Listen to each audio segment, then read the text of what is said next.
അൽഹംദുലില്ലാഹ് കാഴ്ച തിരിച്ചു കിട്ടിയാണല്ലേ.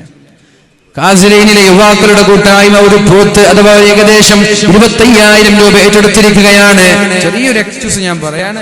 ഇൻഷാ അല്ലാഹ് നമ്മുടെ മുത്തഅല്ലിമീങ്ങൾ, നമ്മുടെ വിദ്യാർത്ഥികളുണ്ട്, കൗണ്ടർ ഉണ്ട്. നിങ്ങൾ എന്ത് ചെയ്യാം, നിങ്ങൾക്ക് താല്പര്യമുള്ളൊരു എമൗണ്ട് എന്തെങ്കിലും ഒരു ഷെയർ, 18,000 തന്നെ വേണമെന്നില്ല, 15,000, 5,000, 2,000 അവിടെ കൊടുത്ത് നമ്മുടെ വാദ കഴിയുന്നതിന് മുമ്പ് നിങ്ങൾ ഏൽപ്പിച്ചാൽ നമ്മൾക്ക് ദുആ ചെയ്യാം. അല്ലെങ്കിൽ നമ്മുടെ വാദിനെ ബാധിക്കുമെന്ന് ഞാൻ പേടിക്കുന്നു. അതുകൊണ്ട് പല ആളുകളും വാദ കേൾക്കാൻ വേണ്ടി വന്നവരാണ്, പിരിവിന് കാണാൻ വേണ്ടി വന്നവരല്ല. അൽഹംദുലില്ലാഹ്. സത്താർ എന്ന് പറയുന്ന ഒരു സഹോദരൻ 18,000 രൂപ ഒരു വർഷത്തേക്ക് അല്ലാഹുവേ നീ സ്വീകരിക്കണേ അല്ലാഹ്. എല്ലാവരും ഇഖ്ലാസോടെ ഏറ്റെടുക്കുന്നവരാണെന്നറിയാം. അതുകൊണ്ട് തന്നെ പേരും നമ്പറും ഇവിടെ കൊടുത്തിട്ട് ഇൻഷാ അല്ലാഹ് ദുആ കൊണ്ട് വസിയത്ത് ചെയ്തിട്ടായിരിക്കണം നമ്മൾ പോകുന്നത്. അല്ലാഹുവേ നീ സ്വീകരിക്കണേ റബ്ബേ. അതുകൊണ്ട് ഇൻഷാ അല്ലാഹ് ഇവിടെ ഒരുമിച്ച് കൂടിയ ആണുങ്ങൾ പെണ്ണുങ്ങളുണ്ട്. പെണ്ണുങ്ങളുടെ ഭാഗത്ത് വളണ്ടിയേഴ്സ് ഉണ്ടോ എന്നറിയില്ല. അങ്ങനെ താല്പര്യമുള്ള ആളുകൾ എഴുത്തിലൂടെ ഇത് അറിയിക്കുകയും ഇൻഷാ അല്ലാഹ് വാഴ കഴിയുമ്പോഴേക്കും എല്ലാവരുടെയും ലിസ്റ്റ് വായിച്ച് നമ്മൾക്കൊന്ന് ആത്മാർത്ഥമായി കരഞ്ഞ് ദുആ ചെയ്യണം. ഇത് അവസാനത്തെ ദിവസമാണ്. ഒരു ദിവസം കൂടി നാളെ ബാക്കിയുണ്ട്. പിന്നെ ഇത് കാണണമെങ്കിൽ 3 വർഷം കാത്തിരിക്കണം. അല്ലേ, 3 വർഷം കാത്തിരിക്കണ്ടേ? ഇപ്രാവശ്യം 5 വർഷത്തോളായി എന്നാണ് തോന്നുന്നത്. നല്ല മനോഹരമായൊരു പള്ളി. നമുക്ക് ഈ പള്ളി കാണുമ്പോൾ തന്നെ ഒരു അഭിമാനം. ആ പള്ളിക്ക് വേണ്ടി സഹായിച്ച സഹോദരൻ അല്ലാഹുവേ അർഹമായ പ്രതിഫലം നൽകണേ അല്ലാഹ്.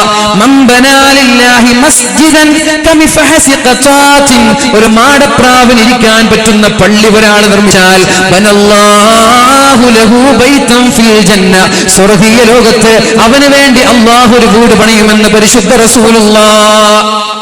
ഇതിൽ ഒരു മാടപ്രാവല്ല, ലക്ഷക്കണക്കിന് മാടപ്രാവനിരിക്കാം അല്ലെ. എന്നോട് മിനിഞ്ഞാന്നേ ഒരാൾ ചോദിച്ചു, ഇത്ര വലിയ പള്ളിയൊക്കെ വേണോ? ഞാൻ പറഞ്ഞു, ഇവിടെ വലിയ തിരക്കുള്ള പള്ളിയല്ലേ, പരിശുദ്ധ റമളാനിന്റെ അവസാനത്തെ വെള്ളിയാഴ്ചയൊക്കെ വലിയ തിരക്കായി പുറത്തല്ലേ നിസ്കരിക്കുക. നിങ്ങൾ എന്താ പറയുന്നത്? ഈ പള്ളിയുടെ അതേ വലിപ്പമുള്ള ഒരു പള്ളി അപ്പുറത്ത് കൂട്ടിയിട്ടുണ്ട്, ഇത്രയൊക്കെ വേണമെന്ന് ചോദിച്ചു. ഇന്ന് ജുമഅക്ക് പള്ളിയിൽ സ്ഥലം തികയാതെ പുറത്ത് നിസ്കരിച്ചു. പള്ളി വേണോ വേണ്ടേ? എന്താണ് പള്ളി വേണോ വേണ്ടേ? ചില ആളുകൾക്ക് ഇങ്ങനെ ഡൗട്ട് ഉണ്ടാകും, ഇത്ര വലിയ പള്ളിയൊക്കെ വേണോ? ഇവിടെ പാവപ്പെട്ട കുറെ ആളുകളുണ്ട്, അവരെ സഹായിച്ചൂടെ? പള്ളി വേണോ വേണ്ടേ? ഇന്ന് പുറത്ത് നിസ്കരിച്ചു സ്ഥലമില്ലാഞ്ഞിട്ട്. അക്കാഡമിയിലെ ഒരു കുട്ടിയുടെ ഒരു കൊല്ലത്തെ ചെലവേറ്റെടുക്കാൻ 12 കൊല്ലമായി കുട്ടികളില്ല. ദുആ ചെയ്യണം. അല്ലാഹുവേ മക്കളെ നൽകണേ അല്ലാഹ്. അല്ലാഹുവേ മക്കളെ നൽകണേ അല്ലാഹ്. ഒരു മനുഷ്യന്റെ ദാമ്പത്യ ജീവിതം ആഗ്രഹിക്കുന്നത് തന്നെ ആ കുഞ്ഞുമക്കളുടെ കുസൃതി കാണാനാണ്. ആ കുഞ്ഞുമക്കളുടെ കുസൃതികൾ കാണാനാണ്. അള്ളാഹുവിന്റെ ഹബീബ് ഒരുപാട് സമയം പിഞ്ചോമന മക്കളുടെ കൂടെ ചെലവഴിച്ചതറിയാം. നിസ്കരിക്കുമ്പവരെ തോളത്ത് വെച്ച് നിസ്കരിച്ചിട്ടുണ്ട് അള്ളാഹുവിന്റെ ഹബീബ് സല്ലല്ലാഹു അലൈഹി വസല്ലം. ഒരിക്കലും ഹസൻ റളിയല്ലാഹു അൻഹുവിനെ മടിയിൽ വെച്ചിട്ട് നബി തങ്ങൾ ഇങ്ങനെ നാവ് പുറത്തിട്ടു. ഇങ്ങനെ നാവ് പുറത്തിട്ടു. നബി തങ്ങളുടെ ആ ചുവന്ന നാവ് കാണുമ്പോൾ ഹസൻ റളിയല്ലാഹു അൻഹു പിടിക്കാൻ നോക്കി. പിടിക്കുമ്പോൾ നബി തങ്ങൾ വേഗം നാവ് ഉള്ളിലേക്ക് അകത്തേക്ക് വലിച്ചു. കാണുന്നില്ല, കുട്ടിയല്ലേ, കുട്ടി ഇങ്ങനെ തിരയാണ്, ഇവിടെ കാണുന്നില്ല, കൈയൊക്കെ ഇട്ട് നോക്കി കാണുന്നില്ല. പിന്നെ കുട്ടി ഇങ്ങനെ വേറെന്തൊക്കെ കളിയിലായി. കുറച്ച് കഴിയുമ്പോൾ വീണ്ടും നബി തങ്ങൾ നാവുമെല്ലാം പുറത്തിട്ടു. കുട്ടി വീണ്ടും പിടിക്കാൻ നോക്കി. ഇങ്ങനെയൊക്കെ പിഞ്ചോമന മക്കളോട് കളിപ്പിച്ച് രസിപ്പിച്ചാണ് അള്ളാഹുവിന്റെ ഹബീബ് ജീവിച്ചത്. അതേപോലെ ഈ ആളുകൾക്കൊക്കെ ആഗ്രഹമുണ്ടാവൂലേ പിഞ്ചോമന മക്കളുടെ കരച്ചിൽ കാണാൻ. എന്നോടൊരാൾ പറഞ്ഞത് ഞാൻ ഓർക്കുകയാണ്, മറ്റുള്ള ആളുകളുടെ മക്കൾ കരയുമ്പോ ഞങ്ങൾക്ക് ദേഷ്യം വരാനുണ്ട്, പക്ഷേ സ്വന്തമായിട്ടൊരു കുഞ്ഞുണ്ടാകുമ്പോ ആ കുഞ്ഞിന്റെ കരച്ചിൽ കാണാൻ ആനന്ദമാണ്. അല്ലേ? ആ കുഞ്ഞിന്റെ സ്വന്തം കുഞ്ഞിന്റെ കരച്ചിൽ കാണാൻ ആനന്ദാണ്. മറ്റുള്ള മക്കൾ ജ്യേഷ്ഠന്മാരല്ലെങ്കിൽ ജ്യേഷ്ഠത്തിമാർ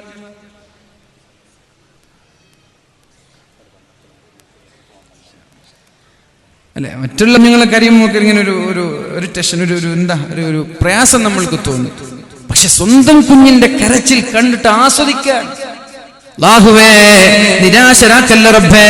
ഇത് കിട്ടുമെന്നുള്ള വിശ്വാസത്തോടെയാണ് ഈ മഹത്തായ സ്ഥാപനത്തിലേക്ക് മഹാനുഭാവന്റെ സാന്നിധ്യത്തിൽ നൽകിയത്. അല്ലാഹുവേ നീ നിരാശനാക്കല്ല. അല്ലാഹുവേ നീ ഒരാളെയും നിരാശരാക്കല്ല റബ്ബേ. പൂർത്തീകരിച്ചു കൊടുക്കണേ അല്ലാഹ്. ഒരു സഹോദരൻ 1500 രൂപ അല്ലെ അദ്ദേഹം അല്ലേ, അല്ലാഹുവേ അദ്ദേഹത്തിന്റെ ആഫിയത്ത് നീ നിലനിർത്തി കൊടുക്കണേ അല്ലാഹ്. ആരോഗ്യം നീ നിലനിർത്തി കൊടുക്കണേ അല്ലാഹ്. ഇൻഷാ അല്ലാഹ്. അപ്പൊ നിങ്ങൾ ഏറ്റെടുത്ത ആളുകളുണ്ട്, ഇനി ഏറ്റെടുക്കാൻ ആഗ്രഹിക്കുന്ന ആളുകളുണ്ട്. 18,000 തന്നെ നിർബന്ധമില്ല. നിങ്ങൾക്ക് അത് കഴിയുമെങ്കിൽ അത്, അല്ലെങ്കിൽ ഒരു 10,000 വരെ, 5,000 വരെ, 2,000 ഒക്കെ നമ്മുടെ കൗണ്ടറുകളിൽ കൊടുത്ത് നിങ്ങളുടെ ഉദ്ദേശ ലക്ഷ്യങ്ങൾ ഇത് വെച്ച് നമ്മൾക്ക് പിന്നെ ദുആ ചെയ്യാം. ഇൻഷാ അല്ലാഹ് ഞാൻ വിഷയത്തിലേക്ക് കടക്കുകയാണ്. അല്ലാഹു നമ്മുടെ എല്ലാ അമലുകളും സ്വീകരിക്കട്ടെ. നമ്മളിവിടെ പറഞ്ഞു വെച്ചതാ മഹാനായ അബൂ ഹനീഫ ഇമാം ഇങ്ങനെ ഒരു യതീം മക്കളുടെ സമീപത്ത് പോയിട്ട് മക്കളെ എനിക്ക് ദുആ ചെയ്യണേ, കള്ളുകുടിയനാണ്, മക്കളെ എനിക്കൊന്ന് ദുആ ചെയ്യണേ എന്ന് പറഞ്ഞതിന്റെ പേരിൽ അയാൾ സ്വർഗത്തിലെത്തിയിട്ട് അബൂ ഹനീഫ ഇമാമിനെ വെല്ലുവിളിക്കാൻ അബൂ ഹനീഫയോട് പറയും, സ്വർഗം അബൂ ഹനീഫയുടെ കൈ കൊണ്ടുണ്ടാക്കിയതല്ല, ഇത് റബ്ബിന്റെ സ്വർഗമാണ്, അള്ളാഹുവിന്റെ സ്വർഗമാണ്. നിങ്ങൾ നിസ്കരിച്ചില്ലെങ്കിൽ എനിക്ക് സ്വർഗം കിട്ടൂല എന്ന് വിചാരിച്ചോ? യതീം മക്കളുടെ പ്രാർത്ഥനയാണ്. അതേപോലെ നമ്മുടെ പിഞ്ചോമന മക്കൾ, നിഷ്കളങ്കരായ മക്കളുടെ പ്രാർത്ഥന നമ്മൾക്ക് ലഭിക്കും. അല്ലാഹു റബ്ബ് സുബ്ഹാനഹു വ തആല എല്ലാ ആളുകൾക്കും അർഹമായ പ്രതിഫലം നൽകട്ടെ. പറഞ്ഞു വരുന്നത്, എന്റെ പ്രിയപ്പെട്ട സഹോദരങ്ങളോട്, പൊതുപ്രവർത്തകരോട്, വളണ്ടിയർമാരോട് എനിക്ക് പലപ്പോഴും പറയാറുള്ളത്, പല വാലുകളിലും പറയാറുള്ളത്, വാലിന്റെ കണ്ടന്റ് പൊതുപ്രവർത്തകരോടാണ്, വളണ്ടിയർമാരോടാണ്. സത്യത്തിലെ ഈ വാലൊക്കെ സംഘടിപ്പിക്കുന്നത് നമ്മുടെ വളണ്ടിയർമാർക്ക്, ചെറുപ്പക്കാർക്ക് വേണ്ടിയിട്ടാണ്. അവരവിടെ നിന്നിട്ട് ഫൂ ഫൂ നൂതാന്നില്ലേ, പക്ഷെ ഇത് ആവശ്യമാണ്, അതില്ലെങ്കിൽ ഇവിടെ നടക്കൂല. വരുന്ന വഴിയിൽ അരമണിക്കൂർ നമ്മുടെ ആ ചർച്ചിന്റെ മുമ്പിൽ ബ്ലോക്കായി, അവരില്ലെങ്കിൽ സുബഹി വരെ അവിടെ കണ്ടുവരും. അപ്പൊ അത് ആവശ്യമാണ്. പക്ഷേ ആവശ്യമാണെങ്കിലും ആ സമയത്ത് വരെ നമ്മുടെ വാലുകൾ ശ്രദ്ധിക്കാൻ നിങ്ങൾ ശ്രമിക്കണം. അല്ലാഹു തൗഫീഖ് ചെയ്യട്ടെ. അല്ലെങ്കിൽ വെറുതെ ഇരിക്കുന്ന സമയങ്ങളിൽ ഡ്യൂട്ടി കഴിഞ്ഞാൽ, ജോലി കഴിഞ്ഞു പോയാൽ, ഉറങ്ങാൻ കിടക്കുമ്പോഴെങ്കിലും വാലുകൾ കേൾക്കാൻ നമ്മൾ ശ്രമിക്കണം. എങ്കിലേ നമ്മുടെ ജീവിതത്തിൽ മാറ്റം ഉണ്ടാവുകയുള്ളൂ. അല്ലാഹു തൗഫീഖ് ചെയ്യട്ടെ. മഹാനായ ഇബ്നു ഉമർ റളിയല്ലാഹു അൻഹു റിപ്പോർട്ട് ചെയ്യുന്ന ഒരു ഹദീസ് കാണാം. അന്ന റസൂലുള്ളാഹി സ്വല്ലല്ലാഹു അലൈഹി വസല്ലം, അല്ലാഹുവിന്റെ ഹബീബ് പറയാണ്, ഇന്നലില്ലാഹി തആല ഇബാദൻ, അല്ലാഹുവിന് ചില അടിമകളുണ്ട്, അല്ലാഹുവിന് ചില ഇഷ്ടക്കാരുണ്ട്, അല്ലാഹുവിന് ചില ഖലീഫമാരുണ്ട്. എന്താണ് അവരുടെ പ്രത്യേകത? ഇഖ്തസ്സഹും ബിഹവായിജിൻ നാസ്, അല്ലാഹു അവരെ ഏൽപ്പിച്ച ദൗത്യം അവരെപ്പോഴും ജനങ്ങളുടെ ആവശ്യവുമായി ബന്ധപ്പെട്ട് കിടക്കുന്നവരാണ്. ഗൾഫിലില്ല ചില ആളുകൾ, സൗദിയിലൊക്കെ, ഗൾഫിൽ പ്രവാസ ലോകത്തൊക്കെ പോയ ആളുകൾക്കറിയാം, ആരെങ്കിലും ഒരാൾ മരിച്ചു എന്ന് പറഞ്ഞാൽ പിന്നെ അവർക്ക് വിശ്രമില്ല. നമ്മളൊരു സുഹൃത്തിന്റെ ജാതിയേരിയിൽ ഇസ്മായിൽ ക എന്ന് പറയുന്ന എൻ്റെ ഒരു പ്രിയപ്പെട്ട സുഹൃത്താണ്. അവിടെ കൂക്ഷ എന്ന് പറയുന്ന കഫ്റ്റീരിയ, ഒരുപാട് കഫ്റ്റീരിയകളൊക്കെ നടത്തുന്ന ആളാണ്. എന്ത് തിരക്കുണ്ടെങ്കിലും ഒരാൾ മരിച്ചു എന്നറിഞ്ഞാൽ പിന്നെ എല്ലാ തിരക്കും, ചിലപ്പോൾ നാട്ടിലുണ്ടെങ്കിൽ ഗൾഫിൽ പോയവരെ ആ പേപ്പർ ശരിയാക്കി നാട്ടിലേക്ക് പറഞ്ഞേക്കുന്ന സ്വഭാവം ഉണ്ട്, ഞാൻ കണ്ടിട്ടുണ്ട്. അങ്ങനെ ചില ആളുകളുണ്ട്. അപ്പൊ ആരെങ്കിലും മരിച്ചു എന്ന് പറഞ്ഞാൽ ആദ്യം ഓർമ്മ വരാൻ വേണ്ടി ഇസ്മായിൽ കണ്ടന്റെ ജാതിയേരി, പിന്നെ കാഞ്ഞങ്ങാട് ഒരു സഹോദരൻ, പേര് ഞാൻ ഓർമ്മിക്കുന്നില്ല. അങ്ങനെ ഒരു പല മേഖലകളിൽ പല ആളുകളുണ്ട്. എന്തെങ്കിലും ഒരു വിഷയം വരുമ്പോ ആദ്യം ഓർമ്മ വരുന്നത് അവരുടെ പേരാണ്, ആദ്യം ഓർമ്മ വരുന്നത് അവരുടെ പേരാണ്. അങ്ങനെയുള്ള ചില ആളുകൾ ഭൂമിയിലുണ്ട്.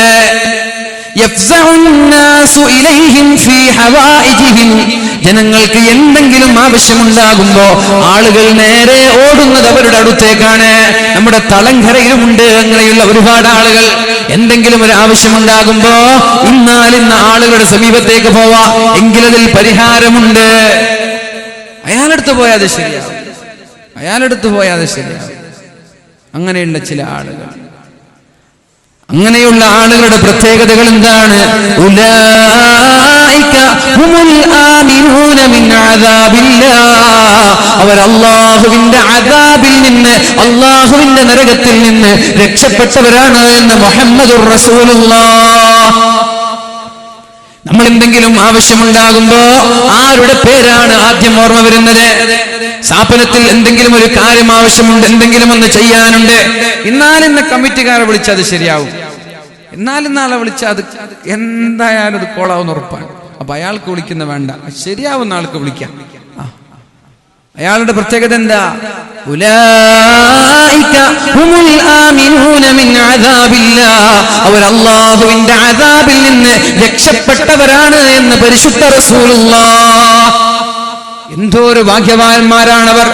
അതുകൊണ്ട് ഞാൻ പറഞ്ഞു വരുന്നത്, പൊതുപ്രവർത്തനം എന്നുള്ളത് ചില്ലറ കാര്യമല്ല, അത് നിസ്സാര കാര്യമല്ല. അത് നിങ്ങളുടെ കുടുംബത്തെ, നിങ്ങളുടെ ഭാര്യയെ, നിങ്ങളുടെ മക്കളെ മൈൻഡ് ചെയ്യാതെ, കുടുംബത്തെ തിരിഞ്ഞു നോക്കാതെ പൊതുപ്രവർത്തനം നടത്തണ്ട. അങ്ങനെ ചില ആളുകളുണ്ട്, വീട് തിരിഞ്ഞു നോക്കൂല, ഭാര്യയെ തിരിഞ്ഞു നോക്കിയിട്ട് മാസങ്ങളായി. ഭാര്യ വിളിച്ചാൽ ഒരു ബന്ധമില്ല, വീട്ടിൽ പോയാൽ പിന്നെ ഫുള്ള് തിരക്കൊക്കെ, ചിന്തയൊക്കെ പൊതുപ്രവർത്തനങ്ങളെ കുറിച്ച, പാർട്ടിയെ കുറിച്ച, ഓഫീസിനെ കുറിച്ച, മീറ്റിങ്ങിനെ കുറിച്ച, വീട്ടിലൊന്നുമില്ല. അങ്ങനെ കുറച്ച് ആളുകൾ നല്ല പൊതുപ്രവർത്തകരാ, പക്ഷേ വീടും മക്കളും ശ്രദ്ധിക്കുന്നില്ല. അതൊരു കാര്യമില്ല.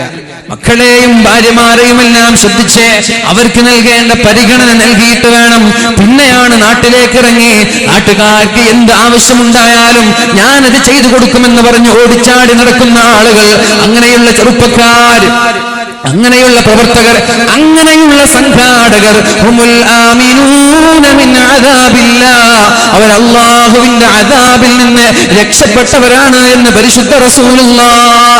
ഞാൻ ചോദിക്കട്ടെ, പരിശുദ്ധമായ 30 ദിവസം നീണ്ടു നിൽക്കുന്ന മതപ്രഭാഷണം, 10 ദിവസം നീണ്ടു നിൽക്കുന്ന ഉറൂസ്, ഒരുപാട് വളണ്ടിയർമാരുണ്ട്, ഒരുപാട് ഉത്തരവാദപ്പെട്ട ആളുകളുണ്ട്. എന്റെ ഒരു നിസ്കാരം പോലും ജമാഅത്തിന് ഇഷ്ടപ്പെടാതെ ഞാനത് നിർവഹിച്ചു എന്ന് പറയാനുള്ള എത്ര ആളുകൾ ഇവിടെയുണ്ട്?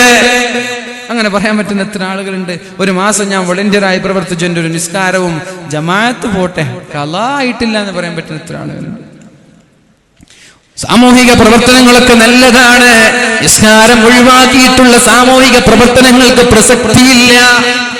മഹാനായ വലിയുല്ലാഹി ടിപ്പു സുൽത്താനെ പരിചയമില്ലാത്ത ആളുകളില്ല അല്ലെ? മൈസൂരിലെ സിംഹം എന്നറിയപ്പെടുന്ന, മൈസൂരിലെ പുലി എന്നറിയപ്പെടുന്ന ടിപ്പു സുൽത്താൻ, മക്കളില്ലാത്ത ആളുകൾ കേൾക്കണേ, ഇവിടെ വന്ന് സിയാറത്ത് ചെയ്യുന്നതിനെ പരിഹസിക്കുന്ന ചില വാട്സപ്പ് ശേഖന്മാരുണ്ട് അല്ലേ?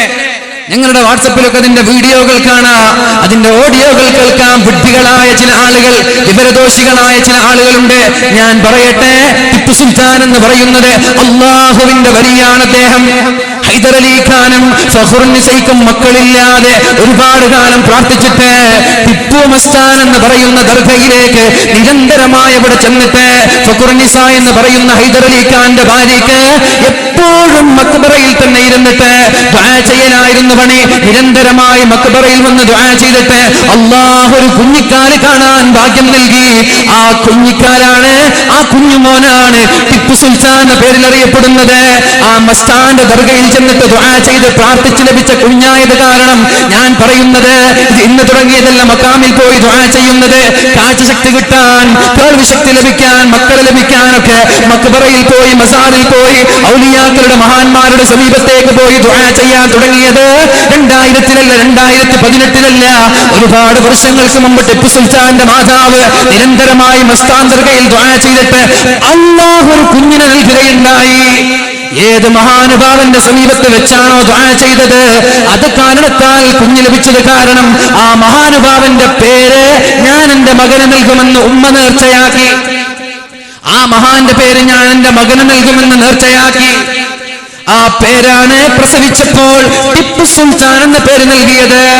ടിപ്പു സുൽത്താൻ ടിപ്പു മസ്താൻ എന്ന് പറയുന്ന മക്ബറയിൽ പോയി ദുആ ചെയ്തതിന്റെ ഫലമായി കുഞ്ഞ് ലഭിച്ചത് കാരണത്താലാണ് ടിപ്പു സുൽത്താൻ എന്ന പേര് മഹാനായ ടിപ്പു സുൽത്താൻ നൽകിയത്.